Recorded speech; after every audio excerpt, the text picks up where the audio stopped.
How have the CDC, the FDA, and the NIH been doing in their roles as public health agencies? They get a big fat F here in 2021.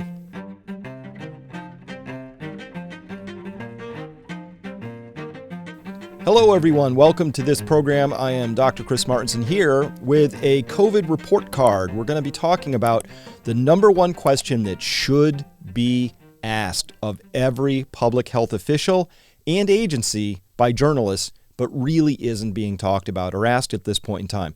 And what I'm referring to is the totality of public health. So come on with me. Let's take a look at all of this. Come on in here. This is the title here on November 30th, 2021. Public health agencies getting this big fat F. So before I tell you why they get the F, let's start here. The CDC's own public health goals, which I won't disagree with. Whoever wrote these words understood public health, and I like them. Healthy People 2020. It was in December 2010, the Department of Health and Human Services, and I'm going to get my drawing tool out here so we can communicate.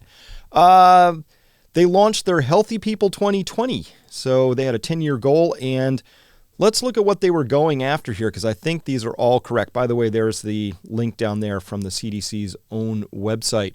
First, bullet point 1, attain high quality, longer lives free of preventable disease, disability, injury, and premature death. So first thing, what do we mean by high quality lives? That's lower morbidity. Morbidity means the kinds of things that make you sick. Morbidity could be congestive heart failure and living with that condition. It could be that you have diabetes, obesity. These are the kinds of things that lead to higher morbidity. So, of course, when they're saying attain high quality lives, lower morbidity, ding, get a check for that. Of course, they should be doing that. What else? Well, longer lives. Longer lives means you live without dying for a longer time. That's lower mortality. So when we look at this, you got those two goals, which are really, really important. We want, of course, from our Centers for Disease Control and Prevention, from the Food and Drug Administration, the FDA, from the National Institute of Health, together with their combined many tens of billions of dollars of public health expenditures, they should be helping us achieve higher quality, longer duration lives. And that should be the goal within the context of COVID. But more broadly, they are in charge of public health, which is the totality of how all of their efforts relating to COVID and other things that they're spending those tens of billions of your dollars on, if you're an American, those efforts in totality should give us higher quality lives and longer lives. So when we put all of that into a spot, and as well, we notice here, bullet point 3, they have to create social and physical environments that promote good health for all. And bullet point 4, they're in the business of promoting quality of life, healthy development, and healthy behaviors, because that's the totality of their efforts. So if they're doing well in their jobs, we should be seeing some things in the data that support achieving these. By the way, I think these are all perfectly good bullet points here. No disagreements really with any of them. So what does this mean? We can reduce all 4 bullet points to just 2 simple goals, right? Very simply, the goals of our collective public health agencies with the CDC in the lead ought to be less death and 2, less disease. So how are we doing on that front? And by the way, I want to just tell you that there's a part 2 to this video over at my website. We're going to be talking about surviving and thriving in the darkness to come. I hate to put it that way, but we're in a period of mass psychosis or mass formation.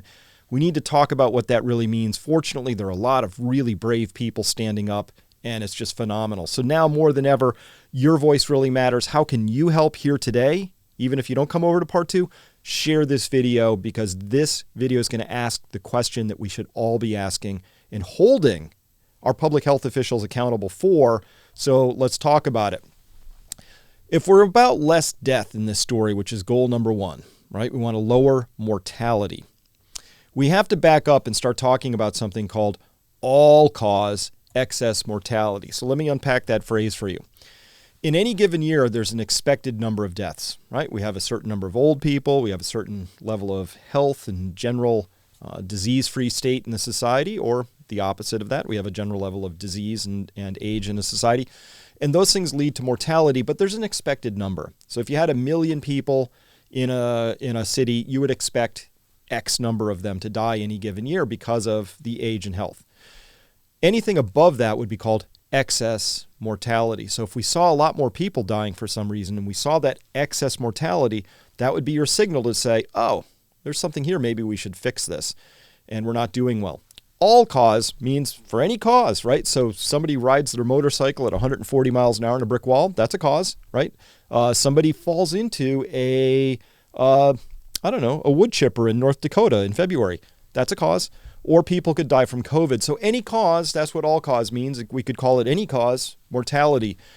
What we're looking at here for Vermont, which is a small state, notable for being really one of the most heavily vaccinated states right now in the United States, we would say this is 2020. All cause mortality was only up by 1.4% in 2020. But here in 2021, it is now up a whopping 10.4%. Whatever the public health in totality efforts are in Vermont, they're getting an F because look at this vast spike in all-cause mortality climbing. Some of that is from COVID, but not all of it. There are other reasons, and it's the totality of all the things that public health officials are doing. So, quick example.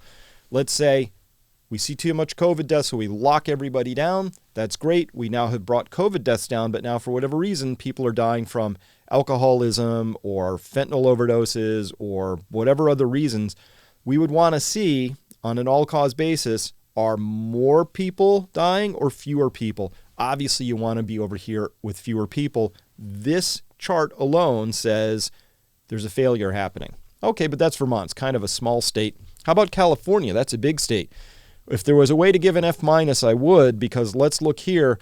California's excess deaths in 2020, that's the year of the pandemic. This is the year that COVID hits. This is the year we don't really know anything through March and April and May about how to treat COVID deaths. Like, this is just like put people on ventilators and hope for the best, which didn't turn out all that well. Here in 2021, we are now seeing a much higher rate of all-cause mortality in California in 2021 than we saw in 2020. Full stop. Hi, California Department of Health and Services. What are you doing? And do you understand why your all-cause mortality is higher this year than last year? You should have to answer for that. And this, by the way, the reason we focus on it at this rate is because this is the level that Department of Health and Human Services should be operating. This is the level at which the CDC, the FDA, the NIH should be operating at, which is they're in charge of overall public health, because some things you do are going to raise mortality and some things you do are going to lower mortality. On balance, you want to lower mortality. That's not happening. So that's a very simple question, and it absolves us from having to resolve things at the level of, did these people die of COVID or with COVID? Or were they vaccinated, partially vaccinated, unvaccinated? Did they have underlying conditions? We don't need to know any of that. All we need to know is that on an all-cause basis, we are doing a lot worse this year than last year in California. So let's keep this tour going. How about in New York, in the 25 to 44 age bracket? This is an age bracket that is really not susceptible to COVID on balance, particularly with early treatment, very much not susceptible. Here we see doing worse in 2020 than in 2021, so at least the number came down a little bit. But my goodness, this is a 33% increase in deaths in this age group above what we would expect.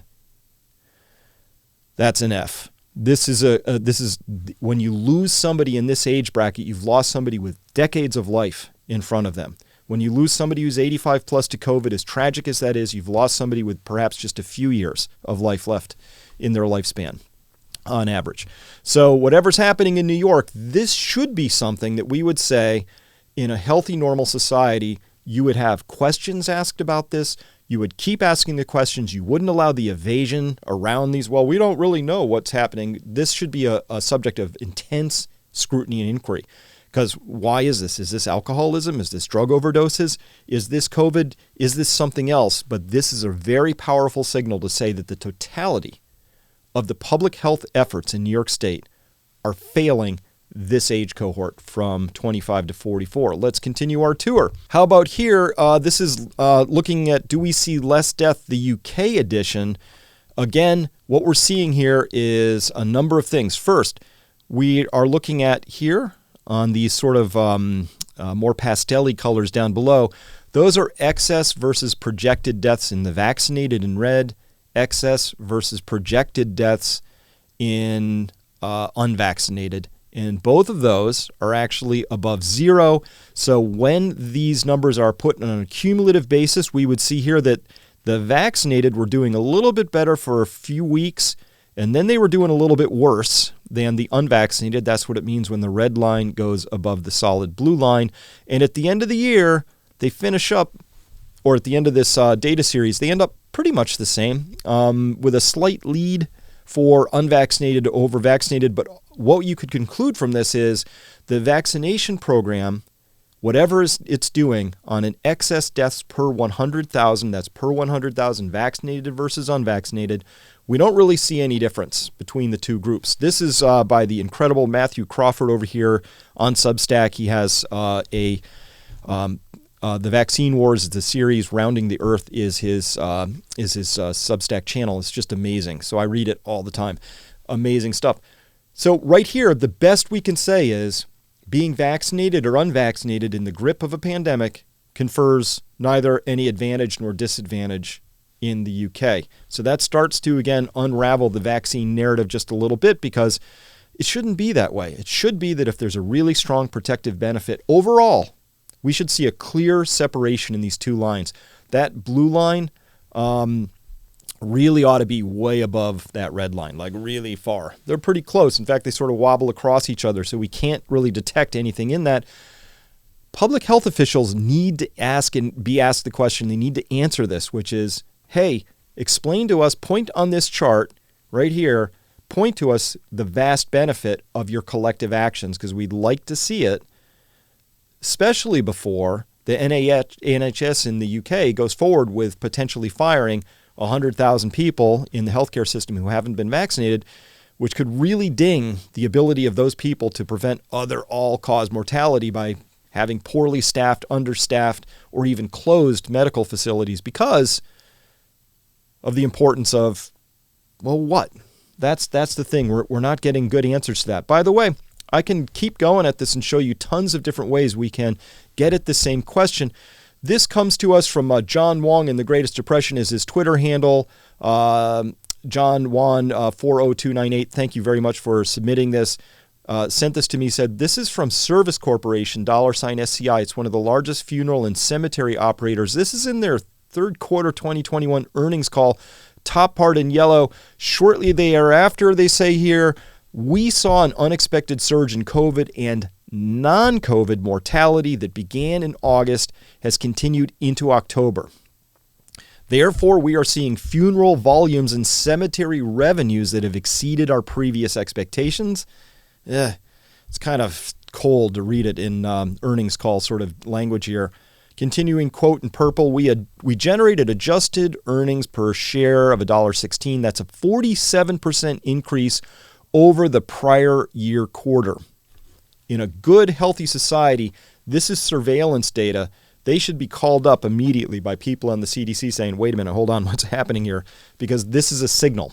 This is a signal that something has gone wrong across the totality of our public health efforts. And in particular, continuing down in the bottom, quote, overall, the funeral segment performed better than they expected. In yellow, continued strong volumes from the Delta variant COVID impact and from excess non-COVID deaths, which tended to skew younger and were more pronounced in smaller markets, which tended to skew younger. Non-COVID deaths, which tended to skew younger. This is what they're seeing. So this is how they understand it from within the model at the back end, which are the people who provide the services once death has occurred. So that really jumped out at me, that whole idea that we have here a signal in the mortuary statistics of funeral services corporations, which say they're seeing an increase in non-COVID deaths, excess non-COVID deaths, which tended to skew younger. and in more rural areas. That's how I interpret smaller markets, potentially more rural, but not big cities. So this is a really important signal that says whatever we are doing collectively is not working as a society. Full stop. These are the questions that ought to be asked. If you're a journalist, or if you're in journalism, or you're talking to a journalist, please poke the journalist, prod the journalist, ask the journalist, hey, journalist, I'm asking you. You have to ask these questions. This is the highest level. Before we get all wrapped around the axle of exactly what are we doing around COVID, let's agree that the high-level things that our health agencies ought to be working on is lowering mortality, particularly in young people, and lowering morbidity, particularly in young people. We should be seeing both of those things. And by the way, as a reminder, CDC both get a whopping F because the clinical trials for the Pfizer's coronavirus vaccine here found that all-cause mortality rate in the vaccinated group was actually higher than that in the control group to bring it down just to within the vaccine trials. This is question number one. Does your vaccine actually reduce all-cause mortality or not? If it doesn't, and you don't see that data in the trials, then where do you expect to see it? Well, you probably ought to see it in the general mortality data of the larger society. And again, we don't see it here. We don't see it here. We're not seeing it generally anywhere. So we really should be asking and answering that question because we deserve to have the answers to those questions. Tell me, what are your collective efforts doing, CDC, FDA, to lower all-cause mortality and also all-cause morbidity? What's morbidity? We'll get to that in just a second. By the way, can we do better? Is it possible? Is it just that COVID is that deadly of a foe? Maybe, but I will note that here on November 21st, we came across this information, which is just in Bangladesh, you know, that economic and medical powerhouse, was reporting 0 COVID-19 deaths for the first time since March 2020. Is this true? Yeah, it's true. So at least on the COVID front, we see that Bangladesh here is getting an A on the COVID side. I couldn't find all-cause mortality data for Bangladesh in time for this program. I'm sure it exists, or maybe it'll exist next year. So I can't give you that part. Fair observation. As well, we might notice Japan. How's Japan doing? Really well. They kept their deaths were 0 in the last reporting period that I pulled for this preparation for this show. So Japan is also doing really well. So I just am putting up these examples to say to the FDA, to the CDC, to the NIH, to every journalist who's asking them questions, it shouldn't just be how are we doing, but how are we doing on an all-cause mortality basis, and how are we doing on COVID mortality basis compared to other countries like Bangladesh and Japan. Relatively third world, as they say, or undeveloped, fully developed. Both of those countries doing very well compared to portions of Europe, United States, Canada, places like that. So we should be actually asking for those comparisons because it's that highest level comparison that's really important, and they should be held accountable. Public health officials ought to be held accountable for the overall outcomes because that's what public health is. Individual health, how my particular case of COVID works out and resolves is between me and my doctor and my personal health history and all of that.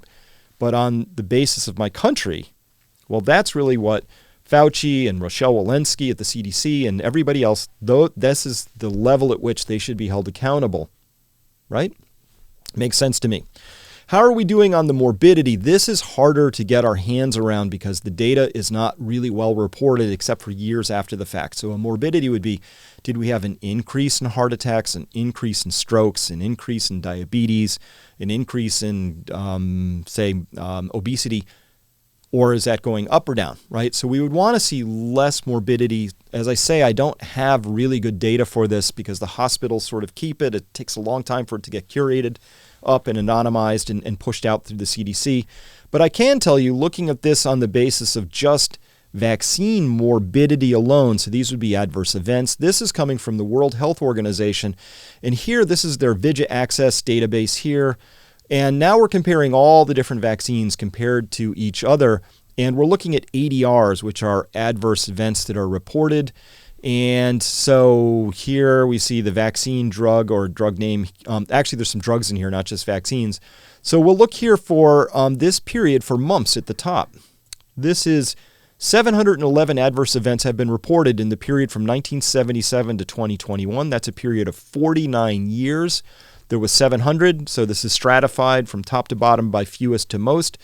As we come down, oh, look, here's this thing, Dwizabin 2, this little funny compound here, over a 29-year period has 5,700 reported events.